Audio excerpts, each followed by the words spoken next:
Everyone has a strong opinion on whether the longbow or the crossbow was the better ranged weapon in the Middle Ages. There are speculative, but nonetheless common claims, like the longbow was the machine gun of the Middle Ages, and the crossbow was the sniper rifle. History buffs, testers and historians can get into heated debates about armor penetration, rate of fire and tactical application of these weapons. Certain aspects, like the rate of fire or penetration power, can be tested experimentally, as has been done, for example, by fellow YouTuber Tod from Tod's workshop. But testing has its limits. After all, tests are not battles. Also, the interpretation of such tests often leads to logical fallacies. For example, a better rate of fire doesn't necessarily imply a more effective weapon in battle. In the same vein, traditional historiography runs into problems, because they often ignore the tactical implications of practical tests. A proper comparison of the two weapons needs to consider both practical tests and historiography. So, in this video, we'd like to shed some light on the main arguments of the debate. We'll bring together testing and research, and maybe get a baby step closer to understanding these two weapons and their roles in medieval warfare. This video is sponsored by War Thunder, a highly immersive, vehicle-oriented combat game that makes you feel like you're on a battlefield. In our view, War Thunder achieves this by creating all vehicles in incredible detail, making it authentic and thus more believable. They are actually modeled down to their individual components. But War Thunder also looks very good graphically. The 4K resolution is especially stunning, and the authentic sound design and fitting music create an atmosphere to immerse yourself in. As a military history content creator, it's amazing to see that their vehicles span over 100 years of development, from the 1920s all the way to the present day. All their vehicles, that is to say over 2,000 tanks, helicopters and ships, can be customized, for example with 3D decorators such as bushes or equipment. This makes War Thunder the most comprehensive combat game on the market. Our favorite feature is the vehicle damage model, which is dynamic, meaning there are no general hit points that would feel gamey, but the vehicle and the crew suffer actual damage instead. Right now, you can play War Thunder for free on PC, Xbox Series X and S, PlayStation 5 or the previous console generation.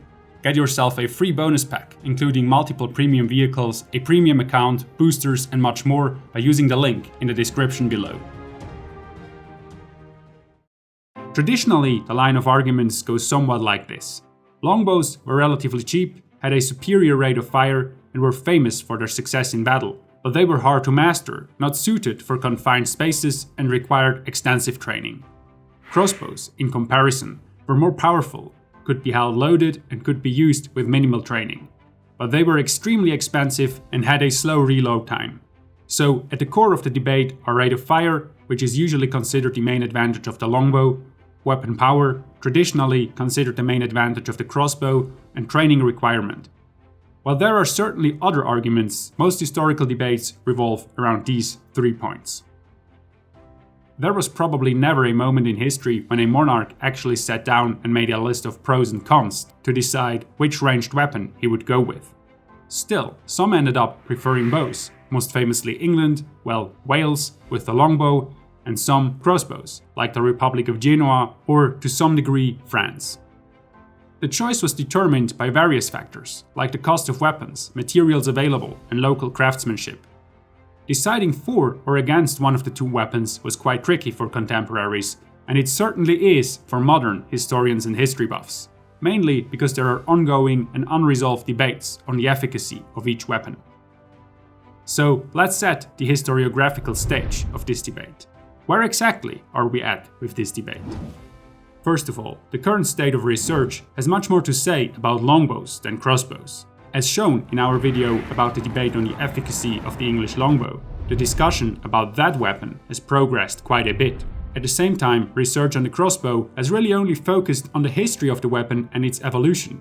We actually know very little about the efficacy or its tactical application.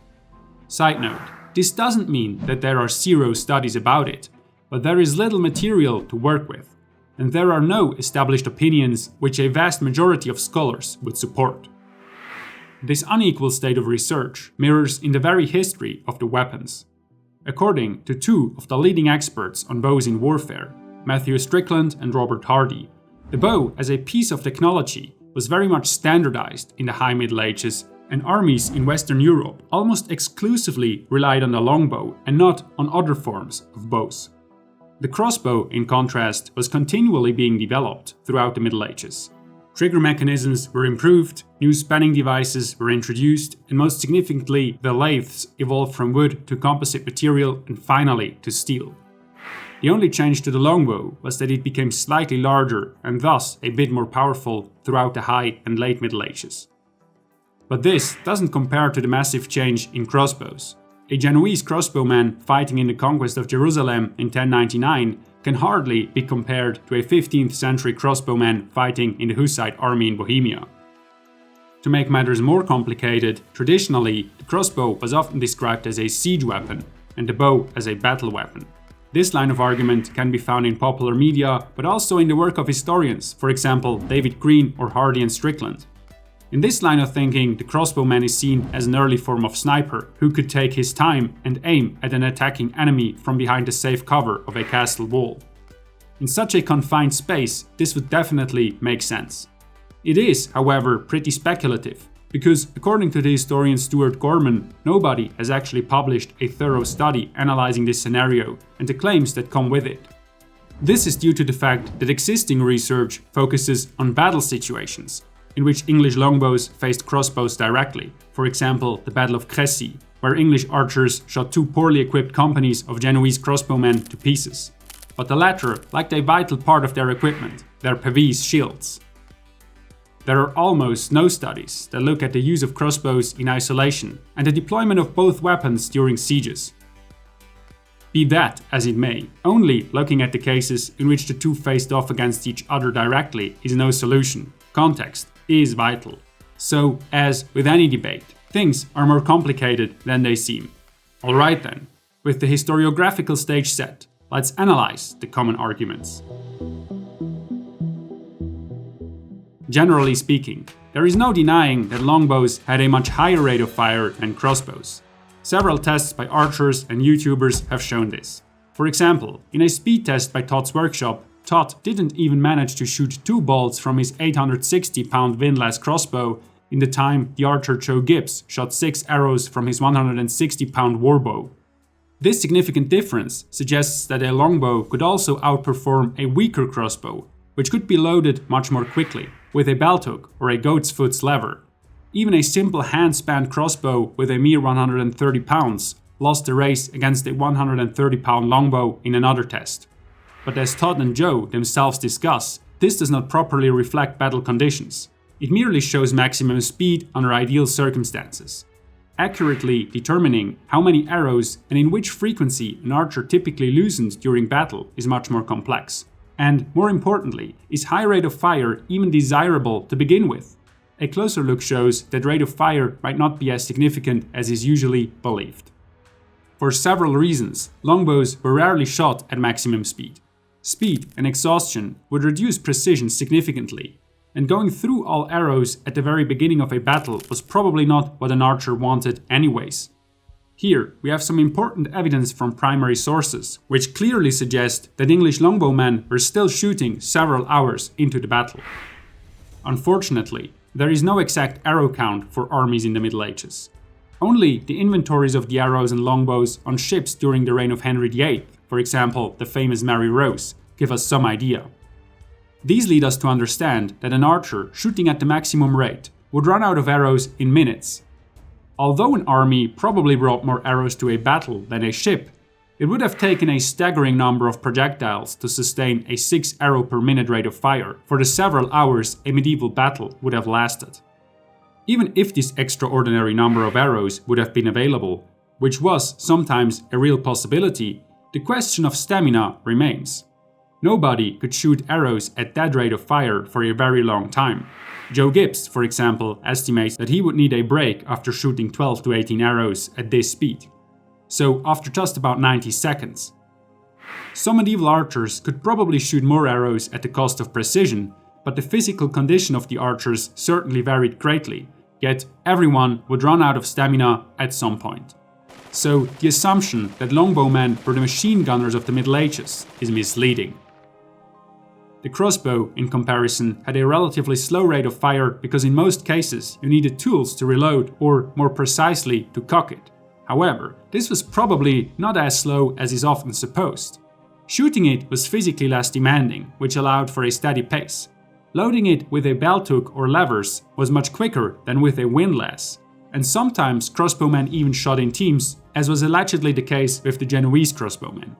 When doing this, one man took cover to reload while the other was shooting. This way, they could keep up a rate of fire twice the maximum of a single man with minimum loss of precision. So, in practice, archers probably shot at a much slower speed than they theoretically could have, while crossbowmen were perhaps not as slow as one might think. Depending on the reloading device and the mode of fire, the crossbow's rate of fire could at least be doubled compared to Tod's test. All in all, the argument for a higher rate of fire as an advantage for longbows stands. But in the end, it might just be less relevant than is often supposed. Most definitely, the longbows were certainly faster, but the difference was probably less significant than is often assumed because archers wouldn't have opted for a maximum rate of fire anyways.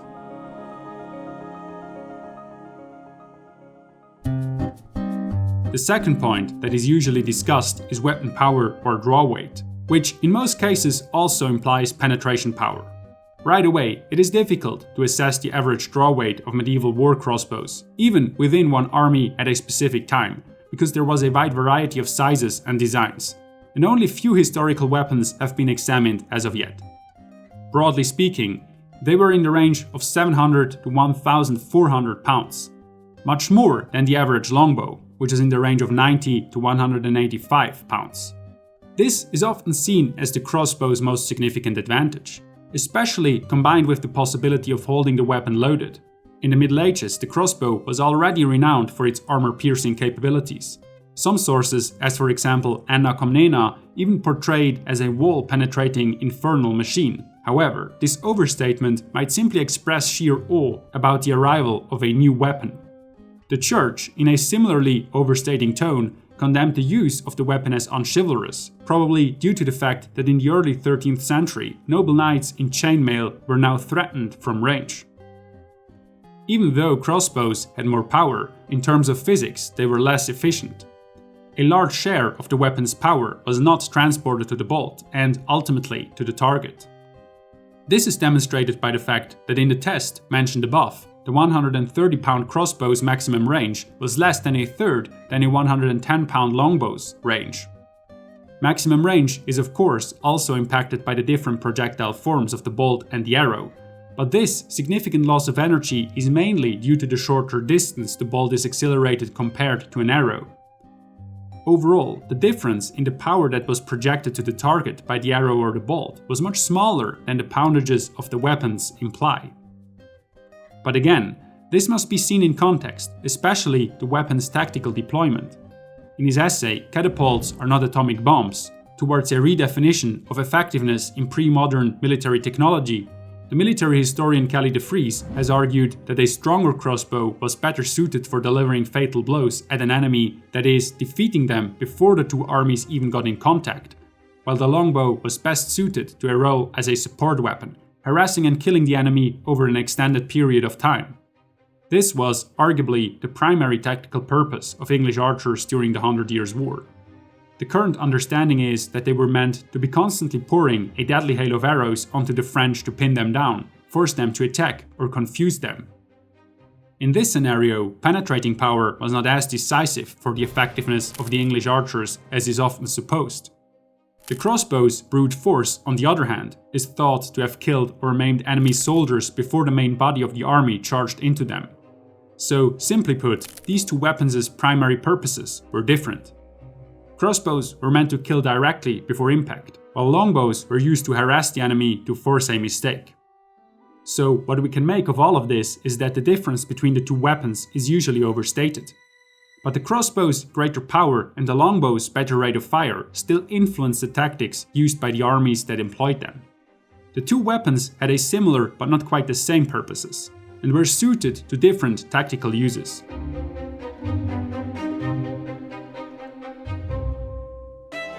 Another aspect frequently brought up in this debate is training. Scholars and history enthusiasts point out that it took an archer extensive training to become fully proficient with a longbow, while a crossbow could be used with minimal training. This has been proven in Tod's test too. where he, as a relatively untrained crossbowman, could go toe-to-toe with Joe, who has years of training and experience, at least precision-wise. What sets apart the two weapons is mainly the physical abilities necessary to shoot them. Drawing a bow of 100 pounds or more is highly demanding, and only possible with regular training over an extended period of time. About a year in Joe Gibbs' estimate. But keep in mind that bows of 185 pounds were found on the Mary Rose. Because heavy crossbows are loaded with the help of levers, cranks and windlasses, the physical demands are much smaller. The problem with this argument is that it often leads to the fallacy that English archers were generally superior soldiers because of their training.